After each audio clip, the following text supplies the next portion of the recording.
Welcome to Joseph Mtonga YouTube channel.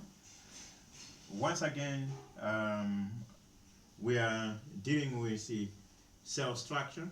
Last time we looked at cell structure organization. That the cell is organized as a cell, tissue, organ, system, and organism. And that's how our cells are organized from simple to complex organism.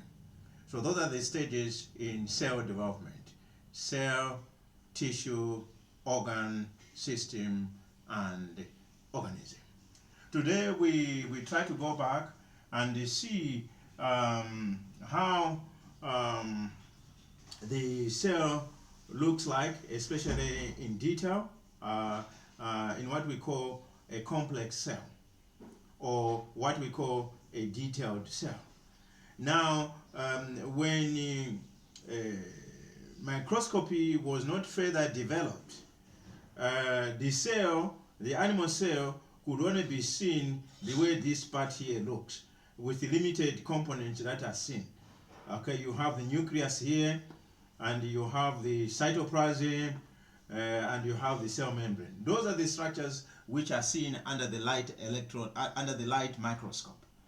Now, when an electron microscope was discovered, and then they looked at the same cell, they found that more features were seen which they did not see under the light microscope. And because of that, that cell was referred to as a detailed cell or a complex cell, because of the features that are seen. Now, what are these features? These features are said to be tiny organs, referred to as organelles. And they are membrane-bound structures which have independent existence, and they are actually living. And they perform certain roles within the cell.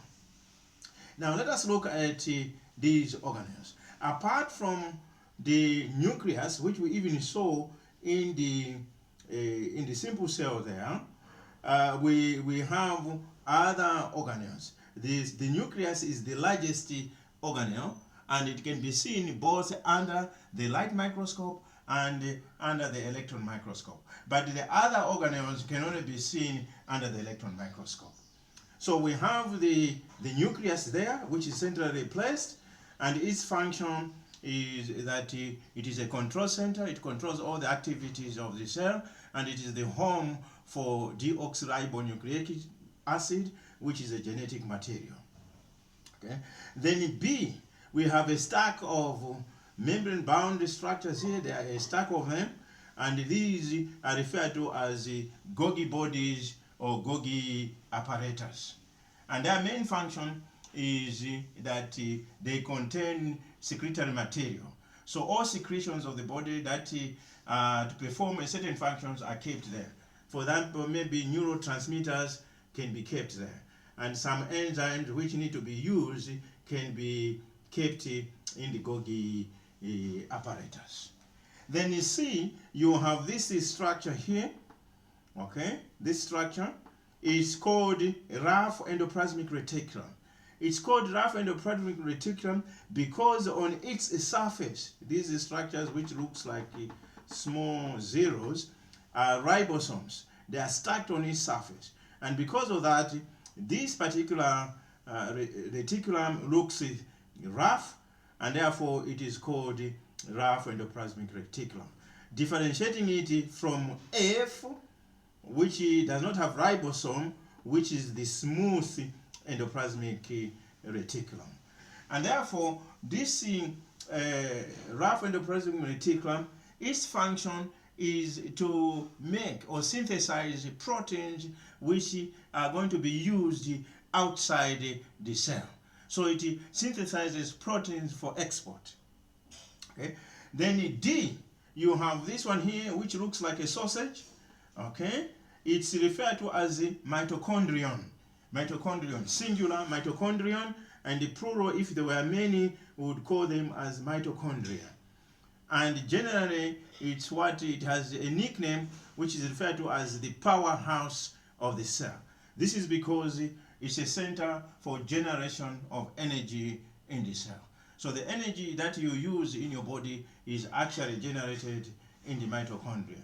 For example, the energy that I'm using to speak right now or to teach right now is generated in these structures which are called mitochondria. And organs that are very active will have the largest concentration of mitochondria. For example, the liver, the kidney, the heart will have a good concentration of mitochondria. Then you have this organelle, E. Okay, you have these ones here, E. These are ribosomes. Okay, and their function is to make proteins for use within the cell. So they synthesize proteins for use within the cell. Then you have this one here. I already touched it when I was talking about the rough endoplasmic reticulum. This is the smooth endoplasmic reticulum. And the smooth endoplasmic reticulum function is to have toxic substances. So most of the toxic substances that are produced within the cell are collected in the smooth endoplasmic reticulum.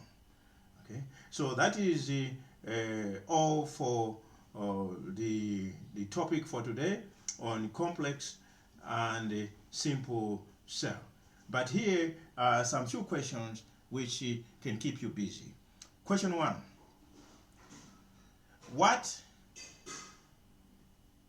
makes it possible to differentiate between a simple cell and a simple cell and a complex cell? What makes it possible to differentiate between a simple cell and a complex cell? Number 2, state the meaning of the term organelle. State the meaning of the term organelle. Number 3, explain the functions of the following organelle. Explain the functions of the following organelles. A. Rough endoplasmic reticulum. B. Mitochondrion. C. Ribosome. And